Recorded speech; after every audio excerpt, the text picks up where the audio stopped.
हिमालय के रहस्यमय योगी की कहानी। यह कहानी 20वीं शताब्दी की शुरुआत की है, जब एक अंग्रेज व्यक्ति पॉल ब्रंटन ने आध्यात्मिक ज्ञान और रहस्यमयी अनुभवों की तलाश में भारत की यात्रा की। उन्होंने सुना था कि हिमालय की गुफाओं में कई योगी रहते हैं, जिनके पास असाधारण शक्तियां और गहन ज्ञान है। अपनी यात्रा के दौरान उन्होंने कई संतों और साधुओं से मुलाकात की, लेकिन एक मुलाकात सबसे रहस्यमय और अद्भुत साबित हुई। उन्हें एक योगी के बारे में बताया गया जो हिमालय की एक गुफा में ध्यान करते थे। गुफा दुर्गम रास्तों पर स्थित थी और वहां तक पहुंचना बहुत कठिन था। कई दिन की कठिन यात्रा के बाद पॉल ब्रंटन उस गुफा तक पहुंचे। जब वह गुफा के पास पहुंचे तो उन्होंने देखा कि एक वृद्ध योगी ध्यान की मुद्रा में बैठे हैं। उनके चेहरे पर एक अद्भुत शांति और तेज था। पॉल ने विनम्रता से उनके पास जाकर प्रणाम किया।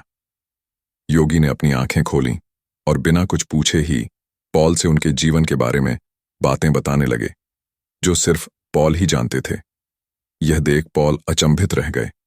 योगी ने उन्हें यह भी बताया कि वह उनके आने का इंतजार कर रहे थे और उन्हें कई गहरे रहस्यों के बारे में ज्ञान दिया, जिनमें आत्मा, ध्यान और मानव जीवन का उद्देश्य शामिल था।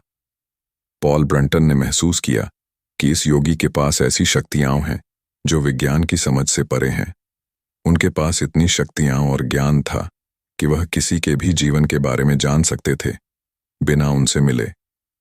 योगी ने उन्हें कुछ समय के लिए गुफा में रहने की अनुमति दी और हर दिन उन्हें ध्यान, आध्यात्मिकता और आत्मज्ञान के बारे में सिखाया।